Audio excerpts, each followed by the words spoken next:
तो कहेंगे मात्र 5 मिनट में पार्ट 2 समाप्त हो जाएगा। जो वन्य एवं वन्य प्राणी संसाधन पढ़ रहे थे जियोग्राफी में, है ना, उसके बारे में बता रहे हैं। उसी का क्या चल रहेगा, पार्ट 2। पार्ट 2 इसलिए बनाना पड़ेगा कि खत्म हो गया था, वहां पे डिस्चार्ज हो गया, जिसकी वजह से हमको बैटरी डिस्चार्ज होने की वजह से क्या हो गया, फिर से पार्ट 2 हमको बनाना पड़ रहा है। बहुत छोटा सा मैं देख लीजिएगा। तो टाइगर प्रोजेक्ट के बारे में हम बता रहे थे, है ना, किसके बारे में बता रहे थे, टाइगर प्रोजेक्ट। तो टाइगर प्रोजेक्ट के बारे में आप लोग जान लीजिए कि कब मैंने ये हुआ था। तो टाइगर प्रोजेक्ट 1973 ईस्वी में। और आपको जैसा कि आपको जानकारी है कि भारत में सबसे ज्यादा वन, तो सबसे ज्यादा वन मध्य प्रदेश में है।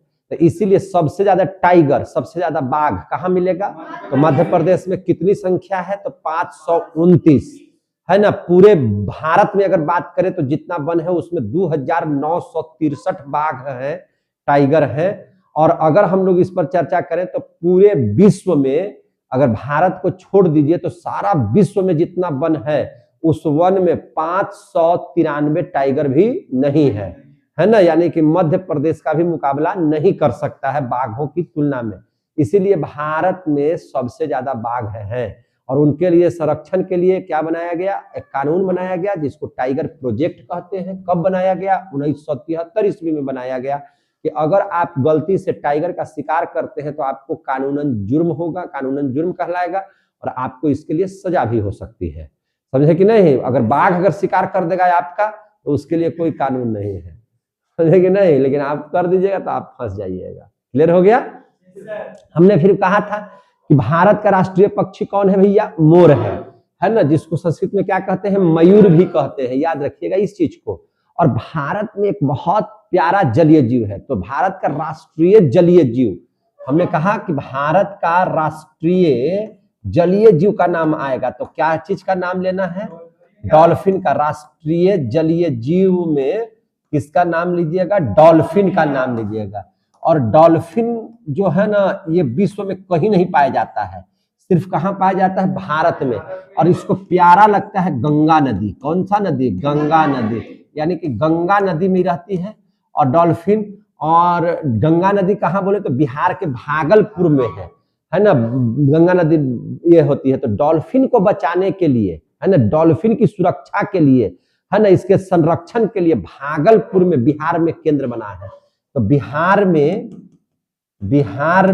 भागलपुर में, कहाँ, भागलपुर में, है ना, डॉल्फिन के संरक्षण के लिए। किसको संरक्षण के लिए, डॉल्फिन के संरक्षण के लिए। संरक्षण के का केंद्र है, संरक्षण का केंद्र है।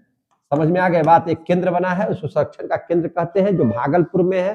किसको बचाने के लिए है, तो डॉल्फिन को बचाने के लिए है, जो भारत का राष्ट्रीय जलीय जीव है। समझ में आ गया बात। तो भारत का राष्ट्रीय पशु बाघ आप लोगों ने देख लिया, भारत का राष्ट्रीय पक्षी मोर, और भारत का राष्ट्रीय जलीय जीव कौन है, तो डॉल्फिन है ना। डॉल्फिन एकमात्र ऐसा जीव है जो पूरे विश्व में सिर्फ भारत में ही पाया जाता है। समझे कि नहीं। तो इसको लिख दीजिएगा।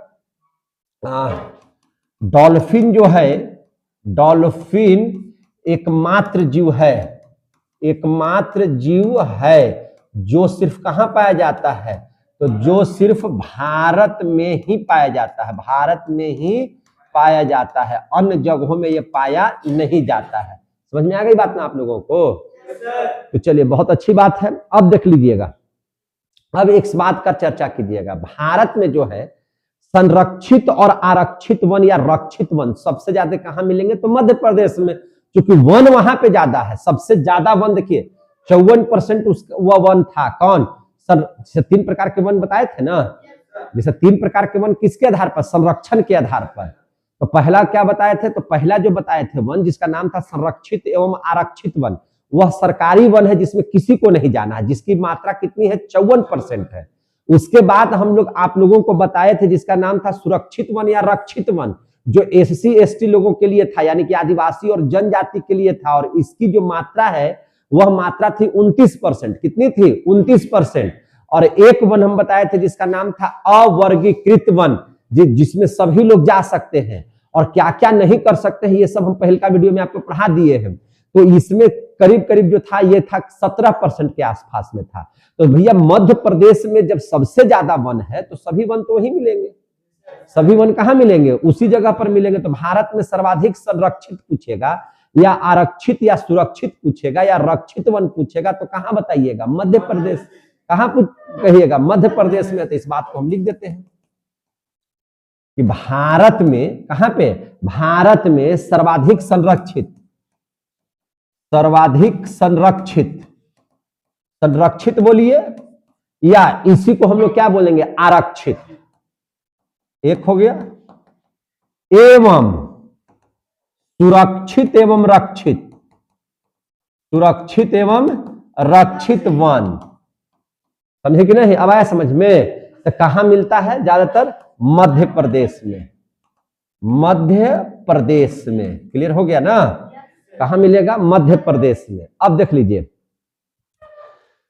देखिए अब जो विकट स्थिति में वैसे जीव हैं या संकटग्रस्त जीव हैं, उनके संरक्षण के लिए, उनके संरक्षण के लिए दो तरह से संरक्षण उनका किया जाता है। एक तो हो गया इन सिटू, एक हो गया एक्स सिटू। समझे कि नहीं? तो इस बात को समझिएगा कि इसके संरक्षण के लिए तो जो विलुप्त हो रहे हैं उनके लिए, विलुप्त बोले तो वो अभी संकटग्रस्त स्थिति में है कि नहीं? धीरे धीरे उनकी क्या हो रही है? समाप्ति हो रही है। तो विलुप्त कहिए या संकटग्रस्त जीव कहिए, तो विलुप्त कहिए या संकटग्रस्त जीव कहिए, इसके संरक्षण के लिए, इसके क्या चीज के लिए? संरक्षण के लिए, है ना? इसको सुरक्षा करने के लिए। इसका सुरक्षा दो तरह से होता है। इसका संरक्षण कितना तरीका से होता है? संरक्षण, संरक्षण दो तरह से होता है, दो तरह से होता है। समझ में आ रही है बात? एक को कहते हैं इन सिटू और दूसरा को कहते हैं एक्स सिटू। याद रहेगा नाम? तो इन सिटू और एक्स सिटू। इन के मतलब कि जंगलवे के अंदर में, और एक्स सिटू का मतलब कि जंगलवा से हटा करके कृत्रिम रूप से जो हम लोग तैयार किए हैं, जिसको हम लोग राष्ट्रीय उद्यान या उसी को हम लोग कहते हैं अभ्यारण्य या उसी को हम लोग कहते हैं जैव मंडल। अगर उसी में रखेंगे तो वो हो गया एक्स सिटू। तो हम लोग इस बात को समझिए कि इन सिटू किसे कहेंगे, है ना? अगर क्वेश्चन आ जाए कि इन सिटू संरक्षण किसे कहते हैं, ये क्वेश्चन आता भी है ना? तो क्या बताइएगा? इन सिटू संरक्षण किसको कहेंगे? इन सिटू संरक्षण किसको कहेंगे? तो इन सिटू संरक्षण किसको कहेंगे? तो संकटग्रस्त जीव, है ना, या जो जीव विलुप्त हो रहे, यानी कि विलुप्त जीव, संकटग्रस्त जीव, या इसी को हम लोग क्या कहेंगे? जो विलुप्त हो रहे हैं तो विलुप्त जीव। कौन जीव? विलुप्त जीव।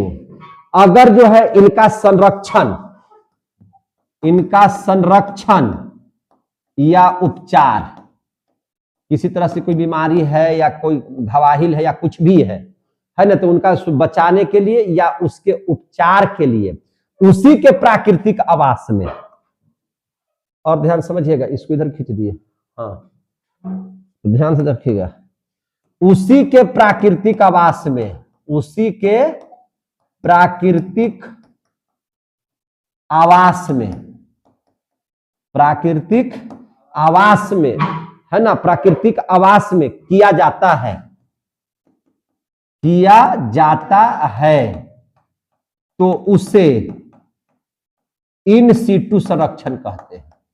इन सीटू संरक्षण कहते हैं। आ गया समझ में?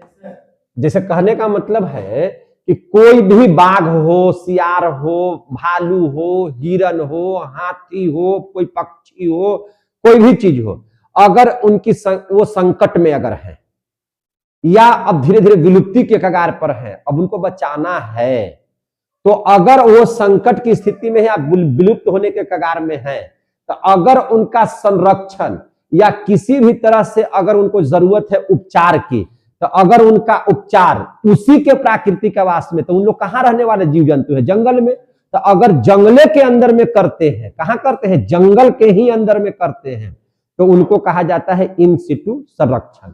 लेकिन जैसे ही हम लोग कहते हैं एक्स सिटू संरक्षण, क्या बोलते हैं? एक्स सिटू संरक्षण, तो इसका समझ लीजिए, संकटग्रस्त जीव या विलुप्त जीव का संरक्षण या उपचार उसी के प्राकृतिक आवास में नहीं, बल्कि उसके लिए, है ना, उसके लिए संरक्षण, है ना, संरक्षण या उपचार उसके लिए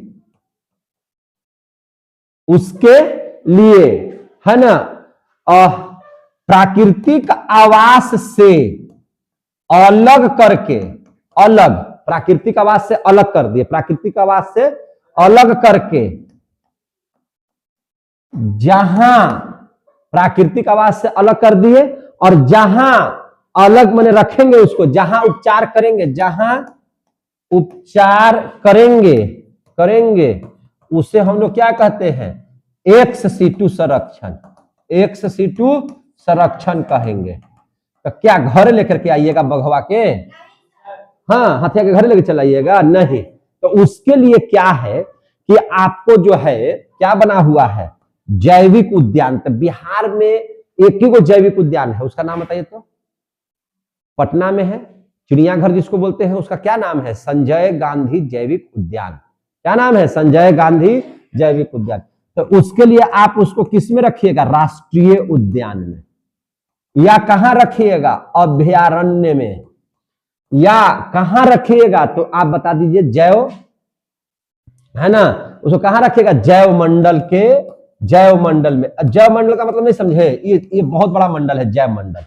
इसी के अंदर में क्या आ जाएगा, अभयारण्य, और इसी के अंदर में क्या आ जाएगा, राष्ट्रीय उद्यान। तो ये हो गया आपका जैव मंडल, ये हो गया आपका अभयारण्य, ये क्या हो गया, राष्ट्रीय उद्यान। तो बिहार में एक ही वो उद्यान है, पटना में, उसका नाम क्या है, संजय गांधी जैविक उद्यान। क्या कोई दिक्कत है क्या, उसका नाम क्या है, संजय गांधी जैविक उद्यान। ये आता है संजय गांधी जैविक उद्यान, जैविक राष्ट्रीय उद्यान, है ना, राष्ट्रीय उद्यान भी कह सकते हैं, जिसको आप लोग शॉर्ट में क्या कहते हैं, चिड़ियाघर।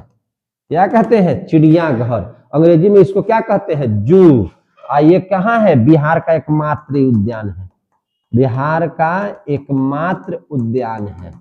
आ गया समझ में, जहां हर प्रकार के जीव जंतु, हर प्रकार के, है ना, संकटग्रस्त जीव या विलुप्त होने वाले जीवों को यहाँ पर रख करके इनकी सुरक्षा, इनका उपचार, सारा चीज किया जाता है। तो जब जंगले में कर दीजिएगा तो इन सिटू, और उसको जैविक उद्यान में, अभयारण्य में, या जैव यहाँ पे जैव मंडल में कीजिएगा तो उसको कहेंगे हम लोग एक्स सिटू। क्लियर हो गए। इस प्रकार से यह चैप्टर जो है, देखिए यहाँ पे आप लोग सभी लिख लिए हैं, बढ़िया से देख लीजिए, है ना। तो इस प्रकार से यह चैप्टर क्या हो गया, एकदम समाप्त हो गया, बहुत अच्छी तरह से समाप्त हो गया। यानी कि ज्योग्राफी में 4 चैप्टर आपका समाप्त हो गया खूब बढ़िया से, है ना। कैसे समाप्त हो गया, खूब बढ़िया से। अब हम लोग पढ़ेंगे अगला चैप्टर, जिसका नाम है 5वां चैप्टर है। क्या है 5वां चैप्टर में जी, देखिए के बताइए तो। 5वां चैप्टर में होगा क्या चीज है, देखिए तो किताबियां लाइए ना। 5वां चैप्टर जो होगा, देखिए तो यहाँ पे, हाँ मिल गया, खनिज संसाधन है। क्या है, खनिज संसाधन। देखिए भारत में यहाँ पे एक चीज देखिए ध्यान से, देखिए ये किताब है ना, देखिए ध्यान से, ये किताब है। अब यहाँ पे देखिए प्राकृतिक संसाधन में 6 चैप्टर है। एक है संसाधन विकास और उपयोग, भूमि और मृदा संसाधन, जल संसाधन, वन और वन्य प्राणी संसाधन, चारों हमने समाप्त कर दिया है। ठीक है, अब हम कल पढ़ाएंगे आपको खनिज संसाधन, और एक बच जाएगा ऊर्जा या शक्ति संसाधन। तो ये 6 चैप्टर समाप्त हो जाएंगे। तो ये 6 चैप्टर क्या थे, प्राकृतिक संसाधन में थे।